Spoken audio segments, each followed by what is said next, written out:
सरकारी आंकड़े कहते हैं कि कोरोना से होने वाली मौतों का आंकड़ा बेहद कम है, लेकिन सच्चाई क्या है यह दस्तक देकर आपको पूछना है। सरकारी आंकड़े कहते हैं कि वेंटिलेटर की मदद अलग अलग अस्पतालों को पहुंचाई गई है। आज दस्तक देती रिपोर्ट 5 राज्यों से आपको दिखाएंगे, जिससे आपको हकीकत समझ में आएगी। नमस्कार, मैं हूं श्वेता सिंह, आप देख रहे हैं आज तक। रात के 10 बज रहे हैं और दस्तक हम दे रहे हैं उस पूरी व्यवस्था को, ताकि सब कुछ देश में दुरुस्त रहे। जो पहली रिपोर्ट है हमारी, वो आपको विचलित कर सकती है, क्योंकि गंगा जी में बहते हुए कई शव नजर आए। अब सरकारी आंकड़े जो कोरोना की मौतों को लेकर गवाही देते हैं वो सही है या फिर गंगा मैया? सरकारी पन्नों में कैद कोरोना से मौत के आंकड़ों पर सवाल उठाती तस्वीर गंगा के किनारे से आई है।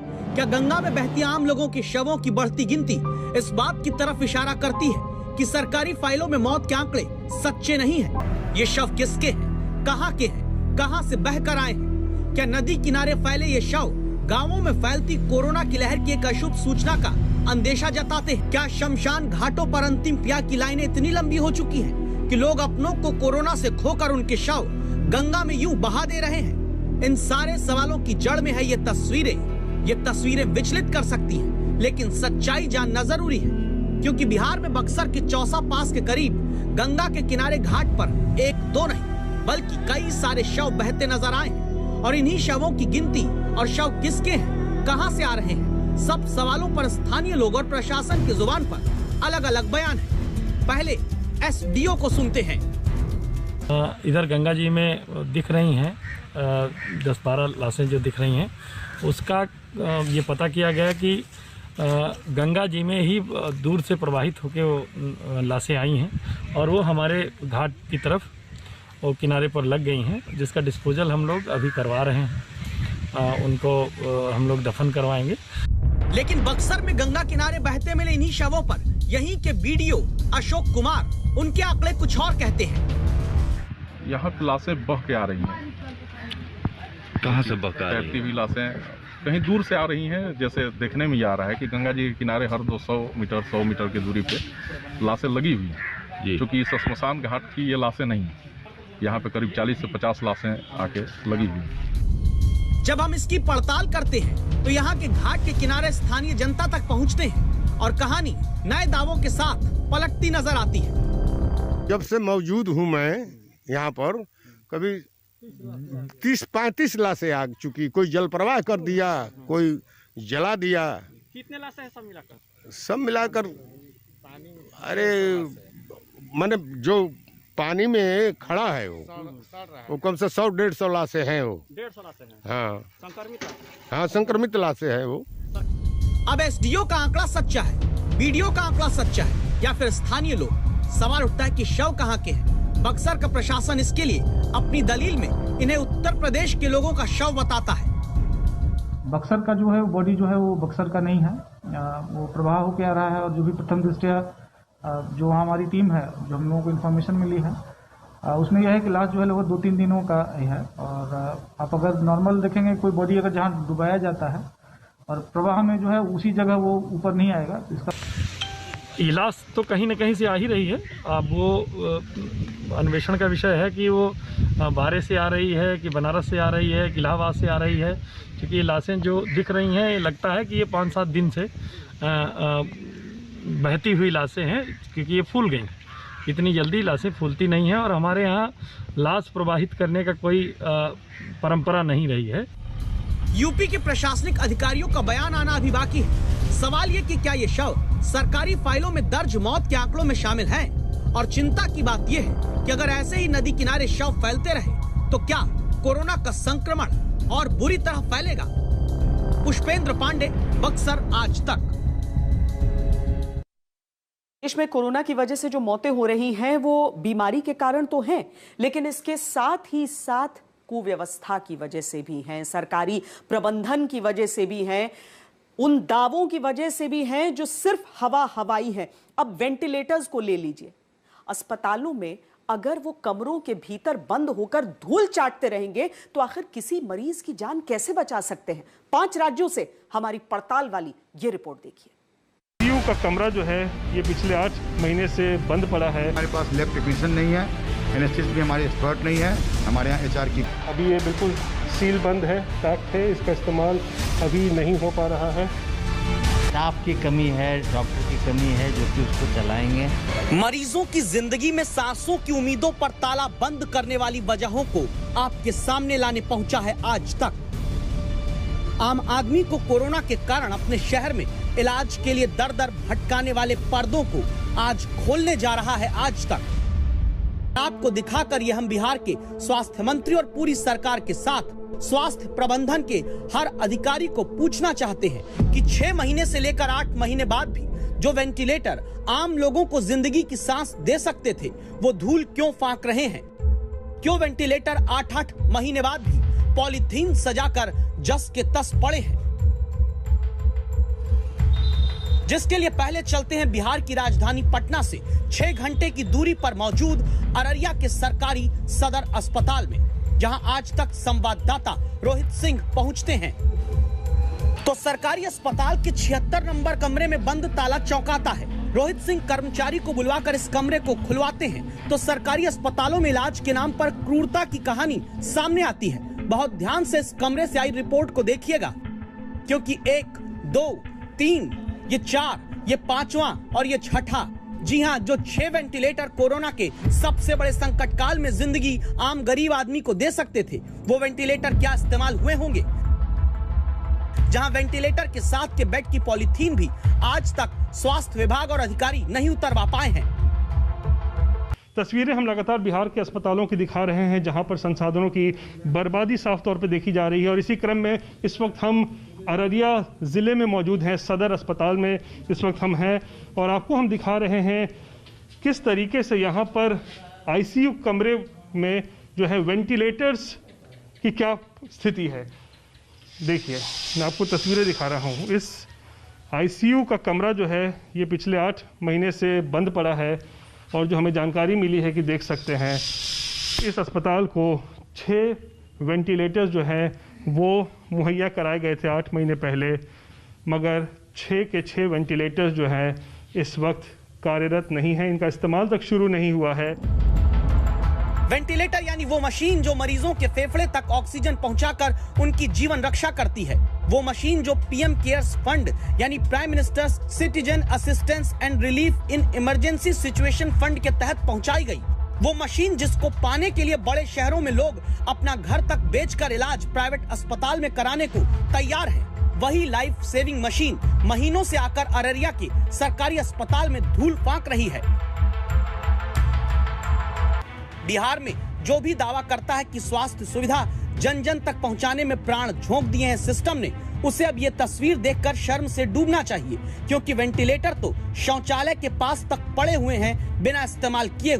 शौचालय के पास आप देख सकते हैं, इसको एक तरीके से यहाँ पे रखा गया है। तो हालात कितने गंभीर हैं बिहार में इस वक्त कोरोना काल के समय अस्पतालों की, जहाँ पर लोग बेड के लिए, ऑक्सीजन के लिए, वेंटिलेटर्स के लिए तरस रहे हैं। वहाँ वेंटिलेटर्स इस तरीके से लगता है फेंके हुए हैं। अब बारी आती है कारण जानने की। आखिर क्या कारण है कि महीनों से वेंटिलेटर होने के बावजूद उनका वक्त पड़ने पर जान बचाने में इस्तेमाल तक नहीं किया जा रहा? आज तक संवाददाता Rohit Singh civil surgeon doctor MP Gupta से पूछने पहुंचे। कोई हमारे पास लैब टेक्नीशियन नहीं है, एनेस्थीसिस्ट भी हमारे एक्सपर्ट नहीं है, हमारे यहाँ HR की कमी है। पता चला कि जब बीमारी मौत बांटने लगी है, तब अररिया के सरकारी अस्पताल का प्रबंधन इन महीनों से कोने में पड़े हुए वेंटिलेटर को चलाने वाले डॉक्टर और एक्सपर्ट को नियुक्ति करने के लिए नौकरी का विज्ञापन ही अभी दे रहा है, और आम आदमी अपनी जिंदगी के लिए तड़पने को छोड़ दिया गया। और यह कहानी सिर्फ एक जिले या एक राज्य की नहीं, बिहार के ही सुपौल के सरकारी सदर अस्पताल में भी संवाददाता रोहित सिंह ने 2 दिन पहले पड़ताल की है। बाहर से शीशे की तरह चमचमाती इमारत देखकर चौंकिएगा नहीं, क्योंकि उन सरकारी दावों को आईना दिखाने वाला है ये अस्पताल, जो दावा करते हैं कि बिहार में सब कुछ कंट्रोल है। सुपौल के सरकारी अस्पताल में भी अररिया जैसा हाल दिखता है, जहां जिंदगी की उम्मीदों पर ताला बंद करके महीनों से रखा गया है और वेंटिलेटर अंदर बिना इस्तेमाल के कूड़ा किए जा रहे हैं। के बाहर मौजूद है, जहां पर हमें बताया गया है कि 6 वेंटिलेटर्स जो सरकार ने मुहैया कराए हैं वो यहाँ पर रखे हुए हैं। और आप तस्वीरें देखिए, यहाँ पर आप देख सकते हैं बिल्कुल नए वेंटिलेटर्स हैं। यहाँ पर पीएम केयर फंड के ज़रिए जो है आप देखिए यहाँ पर ये उपलब्ध कराया गया है बिहार सरकार को, और फिर सभी ज़िलों में जो है इसको मुहैया कराया गया है। लेकिन फ़िलहाल अभी ये बिल्कुल सील बंद है, पैक्ड है, इसका इस्तेमाल अभी नहीं हो पा रहा है। ये बहुत बड़ी लापरवाही है। आखिर किस तरीके से बिहार सरकार का स्वास्थ्य विभाग काम कर रहा है कि कोरोना के मरीजों का इलाज चल रहा है सदर अस्पताल में, वेंटिलेटर की ज़रूरत कभी भी पड़ सकती है। ऐसे में आप देखिए ये वेंटिलेटर जो है यूं ही यहाँ पर पड़े हुए हैं। बहुत ध्यान से देखिएगा इन तस्वीरों को, क्योंकि ये आपकी जिंदगी के साथ हो रहे सरकारी विश्वासघात की कहानी है, जहां वेंटिलेटर महीनों से पड़े हैं और उनकी पॉलीथीन तक नहीं उतारी गई, और जिन बेड पर मरीज को इलाज मिलना था वो बेड भी वेंटिलेटर के साथ धूल से सने हुए। और पूछो कि क्यों पीएम केयर फंड से आए हुए वेंटिलेटर को आज तक सरकारी अस्पताल में आम आदमी की जिंदगी के लिए इस्तेमाल नहीं किया जा रहा, तो जवाब पूरी व्यवस्था के फेल होने की गवाही देता है। इसमें कमी है, कुछ जो है स्टाफ की कमी है, डॉक्टर की कमी है, जो कि उसको चलाएंगे, इसलिए वो भी नहीं चालू हुआ। टेक्नीशियंस हैं आपके पास? टेक्नीशियन तो मिल जाएंगे, लेकिन जो चलाने वाले डॉक्टर हैं, जो ट्रेन डॉक्टर हैं, उन लोग की कमी है। यानी कोरोना संकट के पूरे 1 साल बाद भी सिर्फ मास्क, सैनिटाइजर और सफाई का ज्ञान जनता को सरकारों ने दिया, वेंटिलेटर खरीदे बांटे, लेकिन ये नहीं सोचा गया कि जब कोरोना मौत का नाम बनकर सांसें खींचने लगेगा तो इन वेंटिलेटर को चलाने के लिए एक्सपर्ट स्टाफ और डॉक्टर्स की भी भर्ती करनी जरूरी होगी। हर शहर अस्पतालों में बदहाली की कहानी एक जैसी है। अस्पतालों में संसाधनों की बर्बादी साफ तौर पे देखी जा रही है, और कोरोना काल में संसाधनों की बर्बादी किसी अपराध से कम नहीं है। कैमरा पर्सन आनंद कुमार और अमरेंद्र कुमार सिंह के साथ रोहित सिंह, अररिया, आज तक। सरकारी आंकड़ों के अनुसार इस समय देश भर में 50,000 ऐसे मरीज हैं जो आईसीयू में हैं, 14,000 ऐसे मरीज हैं जो वेंटिलेटर सपोर्ट पर हैं, और लगभग 1,37,000 ऐसे मरीज हैं जो ऑक्सीजन सपोर्ट पर हैं। लेकिन ये आंकड़े जिस चीज को नहीं गिनते, जो जाने इस गणना में शामिल नहीं होती, वो हैं जो अस्पतालों के बाहर हैं इस इंतजार में कि शायद कोई वेंटिलेटर मिल जाए, शायद ऑक्सीजन का प्रबंध हो जाए, शायद आईसीयू बेड मिल जाए। पहली तस्वीर धूल से सने वेंटिलेटर के वो उपकरण जिन्हें अब तक इंतजार है कि कोई आए और इन्हें जोड़ दे। ये तस्वीर किस राज्य की है, थोड़ी देर में देखिए। दूसरी तस्वीर खराब पड़े हुए वेंटिलेटर जिन्हें देखने बनाने की चिंता कोई नहीं कर रहा। मरीज मरे या जिए, ये कहानी किस राज्य की है, आगे जरूर जानिए। और तीसरी तस्वीर वेंटिलेटर ज्यादा है लेकिन उन्हें इस्तेमाल करने के पॉइंट कम, तो निजी अस्पताल को सरकारी व्यवस्था ने वेंटिलेटर किराए पर दे दिए। और ये कहानी किस राज्य की है, ये भी आज देखिए। ये 3 कहानियां देश के 3 राज्यों की, महाराष्ट्र के नासिक से, झारखंड के हजारीबाग की और राजस्थान के भरतपुर, जहां जीवन रक्षक उपकरण को जीवन भक्षक व्यवस्था ने किसी लायक नहीं छोड़ा। नासिक में एक बंद कमरे में जमीन पर पड़े ये उपकरण उस मशीन का हिस्सा हैं जिसके लिए दिल्ली से कोलकाता तक, लखनऊ से पटना तक, भोपाल से जयपुर तक मरीजों के परिजन दौड़ रहे हैं, ट्वीट करते हैं कि साहब एक वेंटिलेटर वाला बेड दिला दीजिए। बेटे बेटियां वेंटिलेटर पर अपने घर वालों के इलाज के लिए निरीह छोड़ दिए गए। उन्हीं वेंटिलेटर का हिस्सा देखिए धूल से सना है, जमीन पर पड़ा है। नासिक म्युनिसिपल कॉर्पोरेशन को पीएम केयर्स फंड से 60 वेंटिलेटर मिलते हैं, लेकिन हफ्ते भर बाद भी नासिक में वेंटिलेटर ये किसी काम के नहीं आते, क्योंकि दावा है कि वेंटिलेटर के आधे अधूरे पार्ट मिले और उन्हें अब तक जोड़ा नहीं गया। डॉक्टर काय त्याच्यातले टेक्निकल तज्ञ नाही आहे। ज्या कंपनीने ते व्हेंटिलेटर पुरवले त्याच कंपनीने येऊन ते इन्स्टॉल करून ते बसवून देऊन चालू करून देण्याची जबाबदारी, त्यांची कमिशनिंगपर्यंतची जबाबदारी कंपनीची असते। कंपनीने काय केलं, पहिल्या टर्ममध्ये फक्त व्हेंटिलेटरचे बॉक्स पाठवून दिले, परंतु ते जोडण्याचे कनेक्टर पाठवले नाही। आम्ही व्हेंटिलेटर आल्यापासून रोज त्यांना मेल करतोय, फोन करतोय, विनंती करतोय, परंतु त्यांच्यावर पूर्ण देशभराची ती व्हेंटिलेटर पीएम केअरमधून आलेले असल्यामुळे त्यांच्याकडे तंत्रज्ञ कमी पडतायत। यानी जनता ने जो पैसा देश और देशवासियों की रक्षा के लिए दिया, उस पैसे से भेजा गया वेंटिलेटर अब स्थानीय स्तर पर फेल व्यवस्था की भेंट चढ़ा दिया गया।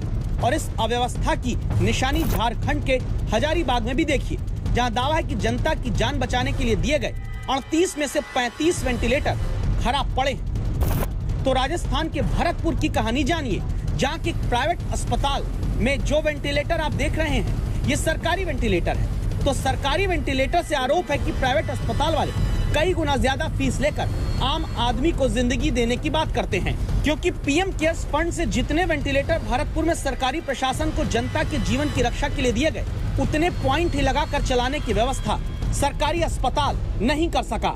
देखिए, हमारे पास 40 पीएम केयर के वेंटिलेटर्स आए हुए हैं, उसमें से हमने 19 वेंटिलेटर कोविड के पर्पस के लिए इंस्टॉलेशन करा रखा है। इस वक्त हमारे पास इतने ही पॉइंट्स अवेलेबल हैं और माननीय मंत्री सुभाष गर्ग जी ने अपने एमएलए लैड से 60 पॉइंट्स और स्वीकृत किए हैं, जिसमें कि 60 पॉइंट पर ऑक्सीजन जिसमें कि वेंटिलेटर लग सकते हैं, उसका कार्य शीघ्र ही प्रारंभ होगा और 15-20 दिन में वो पूरा हो जाएगा। तो अब कूड़ा होते इन वेंटिलेटर को देखकर ये बात जान लीजिए कि कोरोना से लड़ाई में तैयारी और महामारी को हराने के प्रबंधन दोनों के मामले में सरकारी व्यवस्था चाहे जहां की हो, उसकी कोशिशें खुद अव्यवस्था के वेंटिलेटर पर दम तोड़ रही हैं। आज तक ब्यूरो। वेंटिलेटर एक ऐसी मशीन होती है जो बेहद गंभीर मरीजों को जीने में मदद करती है, उन्हें सांस लेने में मदद करती है।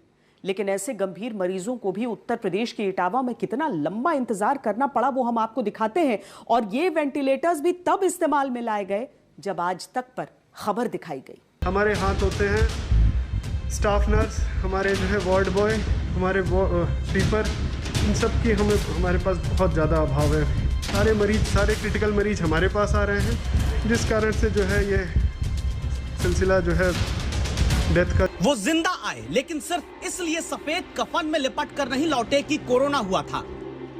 वो कोरोना के कारण सांसों की सबसे बड़ी लड़ाई में यूं शव बनाकर इसलिए नहीं छोड़ दिए गए क्योंकि संक्रमण बहुत गहरा है। शव निकल रहा है, शव वाहन खड़े रहते हैं, अस्पताल में शव पड़े रहते हैं, क्योंकि जिस जीवन रक्षक उपकरण के भरोसे एक एक सांस की जंग इन मरीजों को लड़कर जीतनी थी, वो वेंटिलेटर ही इटावा के सरकारी अस्पताल में होकर भी मरीजों के लिए इस्तेमाल नहीं किए गए।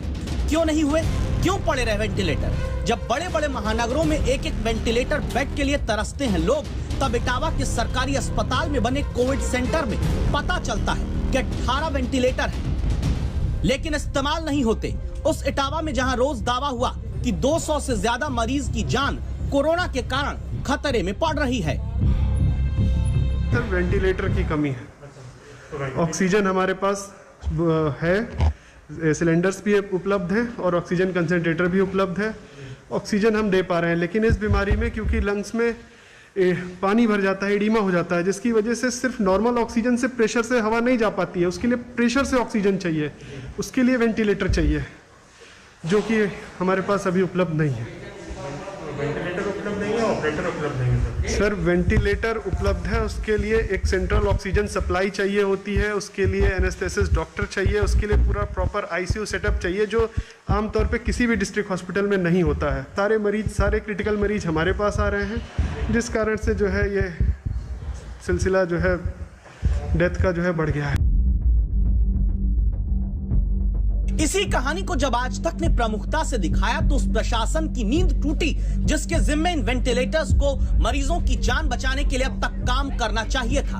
एक एक नागरिक की जान के लिए पूरी व्यवस्था को अव्यवस्था की नीम बेहोशी से झकझोरने में जुटे आज तक ने एक खबर दिखाई। तो अब इटावा के सरकारी अस्पताल में खरीदने के बाद बेकार पड़े रहे वेंटिलेटर को चलाने वाले तकनीकी जानकार को बुलवाया गया। वेंटिलेटर सारे इंस्टॉल कर दिए गए हैं और आज एक मरीज को जो सीरियस था उसको वेंटिलेटर पर आज उसका इलाज शुरू करवा दिया। आप सोचिए, जहां वेंटिलेटर होकर भी उसके लिए मरीजों को सैफई से लेकर लखनऊ और दिल्ली तक दौड़ना पड़ा होगा, उन परिजनों पर क्या बीती होगी। दावा है कि इस लापरवाही ने 5 मरीजों की जान ली है। जिम्मेदारी कौन लेगा? अमित तिवारी, इटावा, आज तक। क्या कोरोना का संक्रमण जो है वो शहर के बाद अब गांव तक फैल रहा है? क्योंकि गांव में न फैल जाए संक्रमण, इसको लेकर तमाम दावे किए गए। दावे ये कि कोशिशें की जा रही हैं और दावे ये भी कि हमारी उपलब्धि है कि गांव तक नहीं पहुंच पाए, क्योंकि अगर गांव तक ये संक्रमण पहुंचा तो कोहराम मच सकता है। लेकिन क्या गांव तक पहुंच रहा है?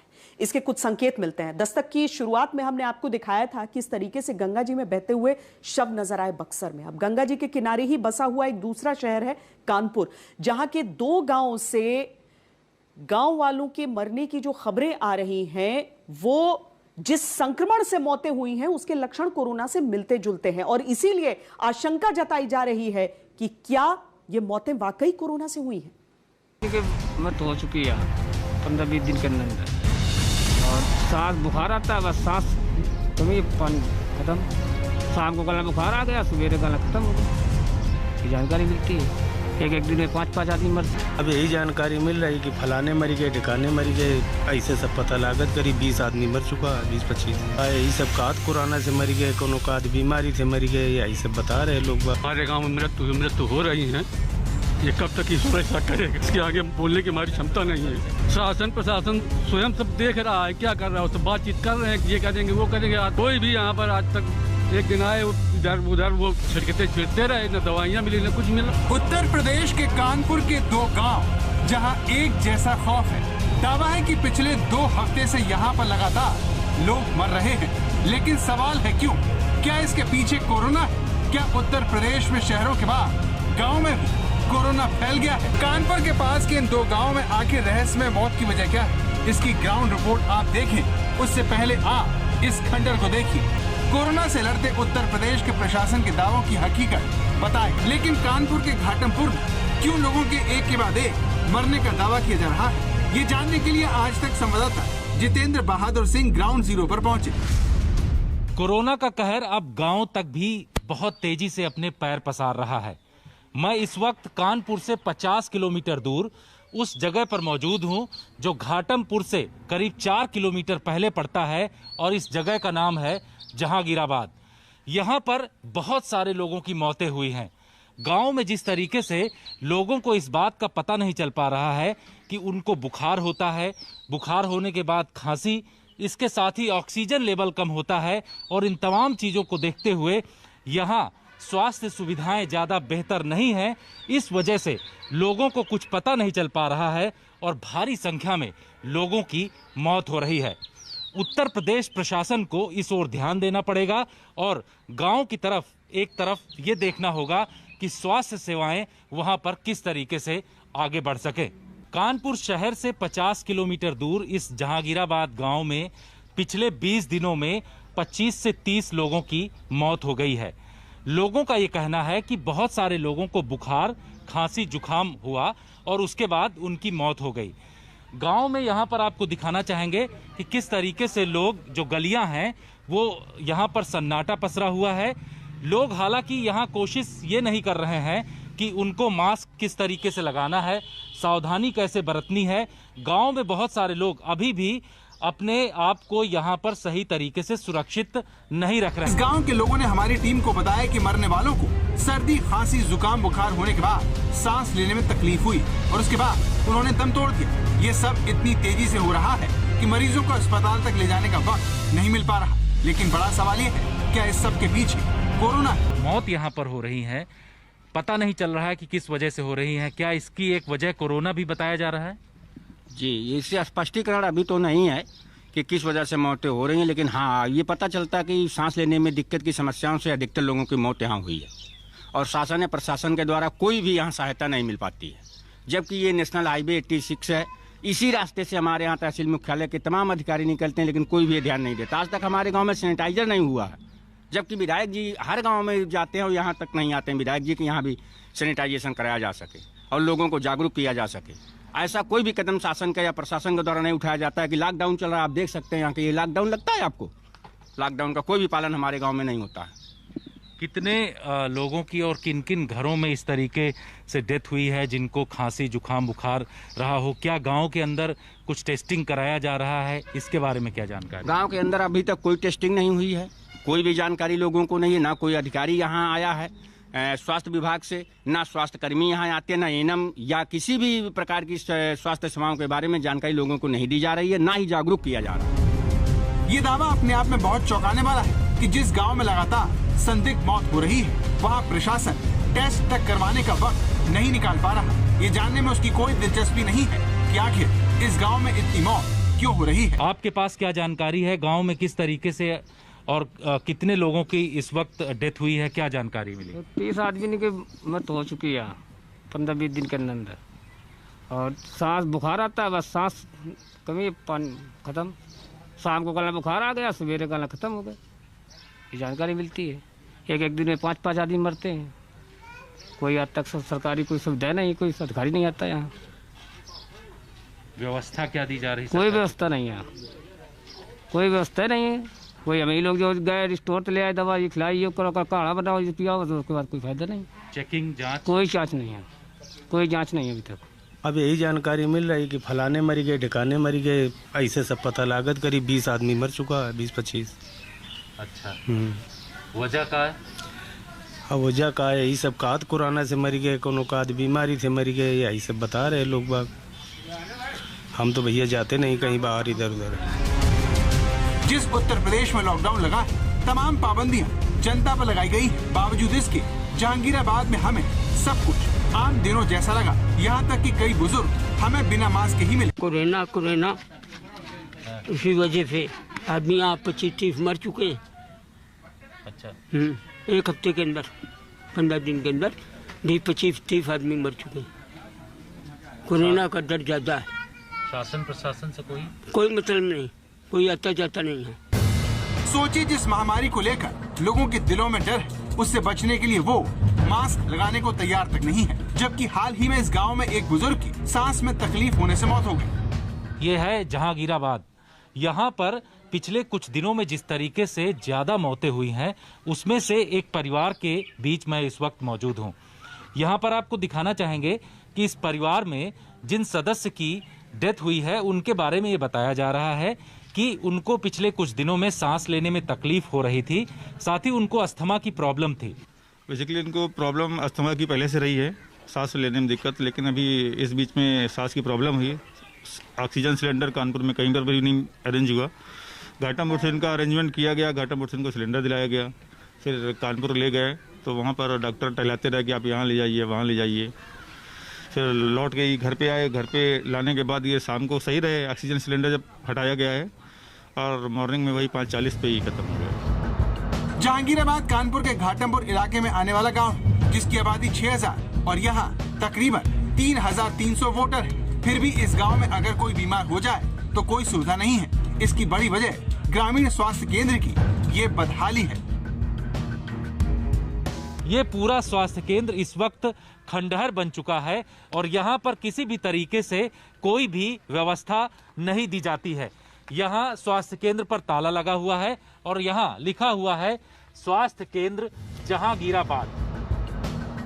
कानपुर के घाटमपुर के एक और गांव परास में भी लगातार संदिग्ध मौत हो रही है। दावा है कि मरने वालों में कोरोना जैसे लक्षण है। गांव के लोगों ने बाकायदा मरने वालों की लिस्ट तक तैयार की है, जिसमें मरने वालों का आंकड़ा 33 तक पहुंच गया है। गांव वालों का दावा है कि सभी कोरोना से मरे, लेकिन इसकी सच्चाई जानने के लिए अभी तक शासन की तरफ से कोई भी नहीं आया है। शासन प्रशासन स्वयं सब देख रहा है, क्या कर रहा है, सब बातचीत कर रहे हैं, ये करेंगे वो करेंगे। आज तक कुछ नहीं है यहाँ पर, कोई भी यहाँ पर आज तक।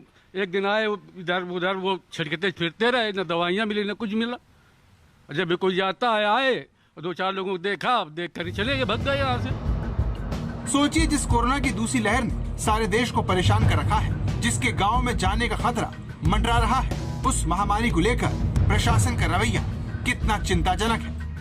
गांव वाले खुद मिल करके यहाँ पर सैनिटाइजेशन का काम कर रहे हैं। आप देखिए किस तरीके से गांव वालों की तरफ से सैनिटाइजेशन किया जा रहा है, लेकिन स्वास्थ्य विभाग का यहाँ पर कोई टीम नहीं दिखाई पड़ रही है। स्वास्थ्य विभाग की टीम यहाँ पर नदारत है। सवाल यह है कि कानपुर के पास के इन 2 गांव लोग क्यों मर रहे हैं? गांव के लोगों का आखिर टेस्ट क्यों नहीं करवाया जा रहा? प्रशासन अब किस बात का इंतजार कर? जितेंद्र बहादुर सिंह, कानपुर, आज तक। उत्तर प्रदेश में कोरोना का कोहराम और उस पर भी भारी प्रशासनिक सितम हमने आपको दिखाया किस तरीके के हालात वहां पर बन रहे हैं। लेकिन अब बिहार का रुख हम करते हैं, क्योंकि कई लोगों को तो ये चिंता रहती है कि अस्पताल नहीं मिल रहा, अस्पताल में बेड नहीं मिल रहा। बिहार की एक महिला को अस्पताल में जगह तो मिली, लेकिन उसके साथ ही मिली कई डरावनी यादें। देखिए उनकी कहानी। मुझे आ रहा ये लोग मार देंगे, आ जाओ। जो मास्क लगा था ना, मास्क तो ऐसे लगा है ना, लेकिन हम उसमें ऑक्सीजन का सप्लाई डाले थे, वो नहीं डाला था।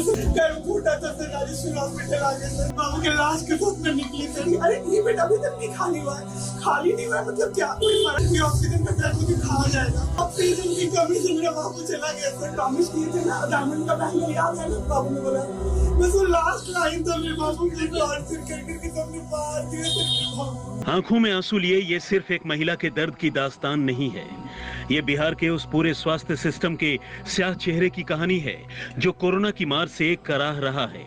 शहर शहर में इलाज के बिना लोग दम तोड़ रहे हैं और जिन्हें इलाज के लिए अस्पताल मिल भी रहा है, उनकी कहानी ऐसी है जिसे सुनकर कलेजा कांप उठेगा। ये लोग मार देंगे, आ जाओ। शाम में अचानक से मेरे हस्बैंड की तबीयत बहुत खराब होने लगी सर। इस रोड पे ऐसे लेट, जब मुझे कुछ समझ नहीं आ रहा था, अचानक से मैंने सबको कहा इनका मास्क ठीक से लगा हुआ है ना, मास्क तो नहीं लीक कर रहा ना, सब कह रहे नहीं ठीक है ठीक है। फिर मेरी दीदी गई दौड़ के डॉक्टर को बुला के लाई, जो मास्क लगा हुआ था सर, वो डॉक्टर क्या बोलते थे सर पता है, कि हम लोग नहीं सोएंगे क्या, हम लोग को आराम करने का हक नहीं है क्या, बौखला देते हो हम लोग को, हम लोग आराम नहीं कर सकते क्या। जो नाइट ड्यूटी पे दरवाजा लगा के तो मोबाइल पे गाना सुनते थे और लाइट ऑफ करके सर सो जाते थे। जब वो लोग आए सर तो क्या पता चला कि जो मास्क लगा था ना, मास्क तो ऐसे लगा है ना, लेकिन हम उसमें ऑक्सीजन का सप्लाई डाले, लेकिन वो नहीं डाला था सर उन्होंने। रुचि शर्मा नाम की ये महिला अपने पति की जान बचाने के लिए 26 दिनों तक भागलपुर से पटना के अस्पतालों में धक्के खाती रही। उनके पति की जान तो नहीं बची, लेकिन उन्हें जिंदगी भर का डरावना और दर्दनाक अनुभव जरूर मिल गया। आज रात तक मुझे रुकना पड़ेगा, मेरे हस्बैंड की तबीयत नहीं ठीक है, तो वहाँ पे कंपाउंडर था, उसने मुझे बोला ये लड़की धक्का मार के निकालूं क्या यहाँ से। मैंने उनका पैर पकड़ लिया, तब तक मेरे हस्बैंड को पार्टी हो गई सर। मैंने बोला बस ये साफ करके ना मैं चली जाऊंगी। फिर नहीं, गंदे में पड़ेगा, तुम नहीं साफ करोगी, आके जो दो महीना वो आके साफ करेगा, तुम नहीं करोगी पेशेंट के सामने सर। मैंने बोला ये ठीक है, आप ऐसे नहीं बोलिए, नहीं ठीक है, ये बौखला रहा है, ये बचेगा क्या, ये नहीं ठीक है, ये बौखला रहा है। अब मेरे हस्बैंड होश में ऐसे ऐसे आंसू निकल जाते सर मेरे बाबू का। महिला के पति की तबीयत बिगड़ी तो पहले उन्हें भागलपुर के अस्पताल में भर्ती कराया गया, लेकिन यहाँ इलाज के नाम पर जैसी लापरवाही दिखी कि लगा पति की जान पर ही बनाएगी। तो मैंने बोला बाबू डॉक्टर कह रहे हैं कि तुम्हारी तबीयत ठीक हो रही है, तो उसने मुझे बोला कि एकदम बस डर, उसने बोला कि बस ऑक्सीजन का डर और कुछ नहीं मुझे यहाँ है। फिर एक दिन मुझे बोला ये डर ना मुझे खा जाएगा, ये ऑक्सीजन का डर मुझे खा जाएगा। तरसों रात को जब ऑक्सीजन की बहुत किल्लत हो गई ना, तब बाबू ने मुझे बोला कि होश खो दिया। तो बाबू बोला बेटी इधर सुनो बेटी। मैंने बोला बेटी क्या बोल रहे हो, कह रहे तुम ही मेरी बेटी हो, तो मेरी बेटी का ध्यान रखना। बाबू मुझे इंडिकेशन दे रहे थे कि मैं जाने वाला हूँ, ऑक्सीजन की कमी से तुम ध्यान रखना। तो ऑक्सीजन की कमी से मेरा बाबू चला गया। पति की जिंदगी बचाने के लिए रुचि शर्मा उन्हें लेकर पटना आई। अस्पताल बदला, लेकिन हाल यहाँ भी नहीं बदल सका। डर से उसके बाद मेरे जेठ ने और दीदी ने बोला कि नहीं हम लोग यहाँ से लेके पटना चलते हैं, यहाँ पे नहीं रह पाएंगे। पटना में राजेश्वर हॉस्पिटल आए सर, पैर फूटा था सर, राजेश्वर हॉस्पिटल आ गए सर। 12-13 दिन रहे सर, एक टेबल पे सर मैं ऐसे जो बैठी हूँ, वो जब बाबू का दम टूटा ना, तो सर बाबू के लाश के साथ में निकली सर। एक दिन मैंने एक नर्स को बोलते हुए सुना सर कि 10-15 मिनट नहीं आएगा तो ये बेड भी खाली हो जाएगा। एक नर्स आई कहती अरे ये बेड अभी तक नहीं खाली हुआ है। खाली नहीं हुआ है मतलब क्या, कोई मरा नहीं है सर, राइट, खाली नहीं हुआ मतलब कोई मरा नहीं है।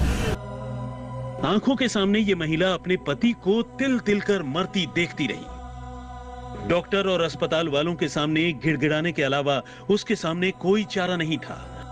एक डॉक्टर ने, किसी ने, नर्स ने, किसी ने भी मदद नहीं किया। Glocal hospital sir, Glocal hospital Bhagalpur का ग्लोकल हॉस्पिटल।